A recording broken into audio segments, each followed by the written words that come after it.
Hi again, everybody. It's Kevin Knessa coming to you from the home studio today on this, the 30th day of May in the year 2022. Sure hope you're all enjoying your Memorial Day Monday, no matter where it is you are in the country.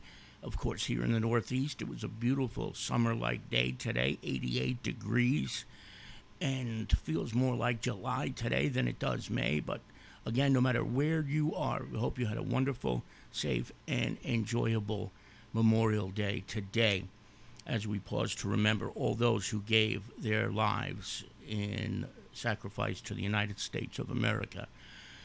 Since I'm home today, it's always possible you may hear my cat meowing. He doesn't meow until I get behind the microphone, so it's always possible that's going to happen. So if it does, forgive me in advance. But before we get to this week's news, I want to bring to your attention a situation that has arisen with Kearney High School's Project Graduation. And that is that their major sponsor, which is Applebee's in Kearney, at the last minute, unfortunately, had to pull out, which means that 75% of the food that they give to the kids on graduation night when they go to that undisclosed location for a safe night is not there now. It's unfortunate it had to happen at all, but it happened so late in the game. So we're making an appeal on behalf of Kearney High School's Project Graduation. If you own a restaurant, a deli, any place that serves food, and you'd be willing to help out, please consider it at least. And if you are, on theobserver.com, the top story there is contact details for Ann Rodriguez, who is the chairwoman of Project Graduation, and you can contact her to make arrangements. And a few restaurants have already reached out. Boa Vista has reached out. I take that back. It is Picnic that has reached out already, and Spanish Pavilion, Mike Fernandez has reached out. Both of those places aren't even in Kearney, so we thank them, and of course any place else that eventually does decide to get involved and perhaps donate some food for the kids. It's a big night, and it's important to keep them safe during the course of that night, because too often on graduation night there's some sort of tragedy. And we certainly hope that they're able to continue this fine tradition for many, many years to come. And with the help of the business community, they will be able to do just that. So thank you for listening to that. And I'm going to transition into this week's newspaper, which you can see online right now if you haven't already. And the headline on page one is Priceless Painting. Now, you may be wondering what this is all about, but many of you will remember our former owner and our matriarch, Mary Tortoretti, who died in 2016. She was a very, very important part of our lives, and we lost her way, way, way too young. Well, a couple of weeks ago, Lisa Fiorenzo gets an email from this gentleman in Saugerties, New York. His name is Ed Doyle, no relation to any of the Doyles around here. And he says he thinks he has a painting that your mother may have made. And sure enough, what you see on the screen right there, that painting of Cape Cod with the lighthouse, was painted by none other than Mary Tortoretti. It was just one of those out of nowhere stories, like you just can't make it up. And every time we think about Mary and realize how long it's been already, it's already been close to 5 years since we lost her. It's been over 5 years. It's hard to fathom, but she comes back to us in so many different ways. And this gentleman, Ed Doyle, is not looking for a penny, and he's going to give the painting to Lisa and her sister, Tina. So I had a chance to speak with Ed Doyle last week. Great guy, just a wonderful human being, believes in good karma. And I hope you'll take a chance and read the story. On page one goes into the inside. But one of those real inspiring stories for me that just came out of nowhere, and I was grateful to be able to do it. Also on the front page this week, you know by now, Flora Encarnação is the new superintendent of schools in the Kearney School District. She takes over for the retiring Patricia Blood, who leaves on June 30th, and Flora's first day is July 1st. It's, of course, contingent on approval by the Hudson County Board of Education but it's going to happen, and it couldn't be going to a more worthy candidate. Flora's been with the district since 2001, and she has just been all encompassed in what she's done for the district. And it's good when you don't have to look far for your next candidate, and that is what they got with Flora. And I commend the Kearney Board of Education for making sure she got the job. They didn't do a good job of publicizing that she was going to be hiring. We'll say that much. It wasn't on the agenda for the May meeting, but they made the right choice nonetheless. And if anybody were to complain about her being hired as the superintendent, I would think they would need an examination soon. As we move on to the inside, my colleague Ron Lair had a great interview with former town historian Bill Stipel. I know if you're from Kearney, you have heard the name Bill Stipel before.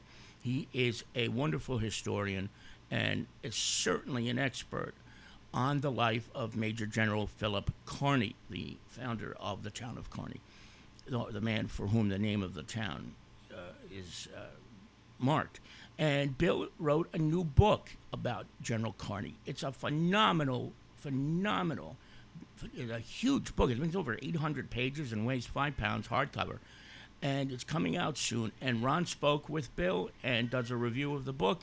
And I hope you'll check that out. It's a 2-page spread on pages 2 and 3. And there goes the cat. Moving on to page number 4.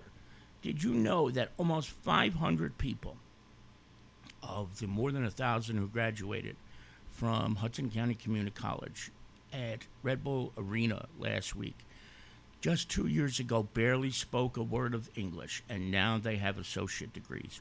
It's a phenomenal story of success and how the immigrant population has done so much to be immersed into American culture and American life. So more than almost 500 of the graduates started out as English as second language learners and now have their 2-year degree. So please check that out on page number 4.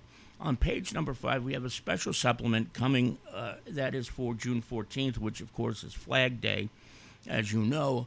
And we have special messages from Mayor Michael Melham in Belleville, Mayor Al Santos in the town of Kearney, and Mayor Robert Gingeruso in Lyndhurst, and Mayor Daniel Pronti in North Arlington.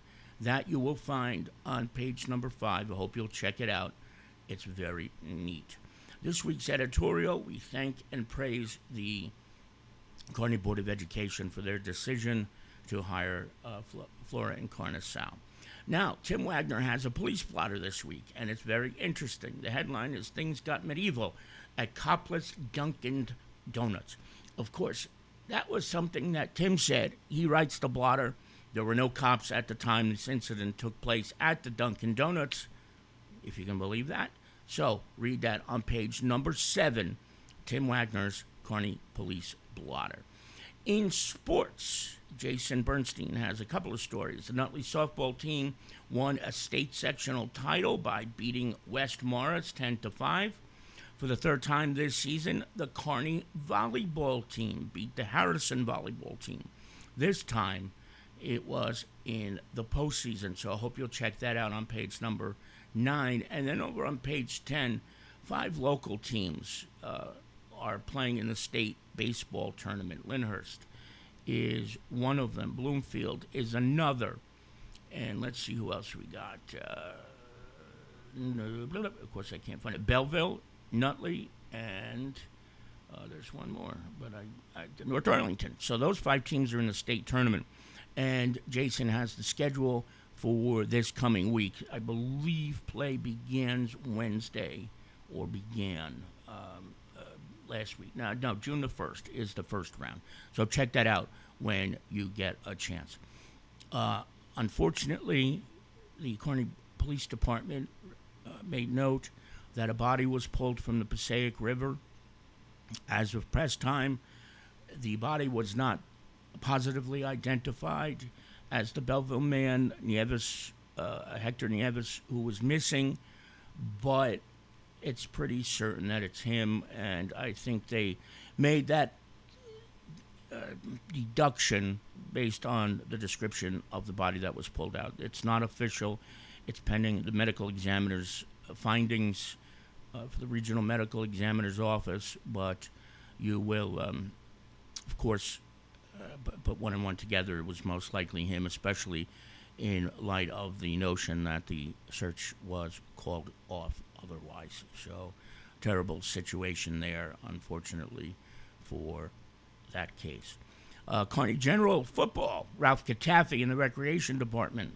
The registration is open already for the Kearney General, so if you have a school-age kid who is of age to play Kearney General's football up to 8th grade, registrations are ongoing both at Town Hall and also online. The website is there. The Kearney Police Department is hosting a bike rodeo of sorts on June 4th at Lincoln Middle School, 9 o'clock. You would go to the Kearney Avenue side of Lincoln School. That's where they're going to assemble. And I know that Detective John Fabula is working on a sort of a course to put together also for that day. So that's a neat day, and it's back after a couple of years of hiatus because of the COVID situation. The company Amazon recently planted the first of 100 trees in the town of Kearney, this time in front of Lincoln Middle School. And last week, Superintendent of Schools Patty Blood and Mayor Al Santos, along with Business Administrator Steve Marks and DPW Superintendent Kevin Murphy were on hand, as well as representatives from Amazon. There was a hurricane a couple of years ago that wiped out 100 trees in the town of Kearney. I forget which hurricane it was. But if you can imagine that, 100 trees were destroyed and had to be pulled out. And being good corporate partners, Amazon agreed to cover the cost 100% for 100 new trees. And the first one was planted in Lincoln School in honor of Arbor Day. Now, Arbor Day is April 29th, so Kevin Murphy wanted me to remind everybody, like just about everything else, the supply of trees was limited, and that's why it took until the end of May for this to happen. So it's not that they didn't know that the Arbor Day was on the 29th. It was just a matter of not being able to get the trees. But it seems the rest will be coming in very soon. And Kearney Eats returns. In fact, it returns this week, June 3rd, goes through the 19th. Many of the restaurants in Kearney will participate, where you can get good deals for that. The Thistle Storm Bee 2017 won the state president's title. And now there's a regional tournament in West Virginia. But they need your help because it's very costly, especially given the price of gas and hotels and things of that nature.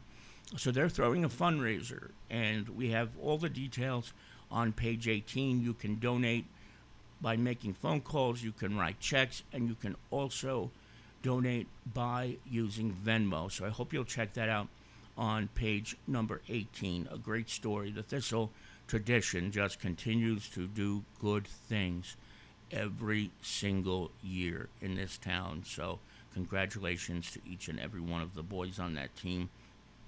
If it's the B 2007 team, I would imagine B means born, and I just can't even imagine that. 2007. These kids are, where's the time going? Here it is. They're playing very, very good soccer. We have 2 pages of classifieds this week, as we do every single week. If you're looking for a job, there are some pretty solid job opportunities this week. I hope you'll check that out. And, of course, there is the rentals and things of that nature. So if you're looking for a place, there aren't as many as there used to be. Just that the rentals are hard to come by, and they're pricey, too. So there's probably going to be bidding wars, I guess, if you're looking for a place and you're able to get a call out to one of the rentals available. But there are some in Kearney, in North Arlington, Lyndhurst, Belleville. So check those out, pages 16 and 17. That's going to do it for this edition of the Observer Live. I want to thank each and every one of you for joining me as you do each and every week and welcoming me into your homes. I am very grateful. I hope you enjoy the rest of your Monday of Memorial Day. It's a short week ahead, so enjoy the week. The weather should be nice, And we'll see you back here 1 week from today. And of course, that is unless something develops during the course of the week. We will join you live then. From the home studio, Kevin Canessa signing off for now. And we will see you back here again very, very soon. Good night, everybody. Take care.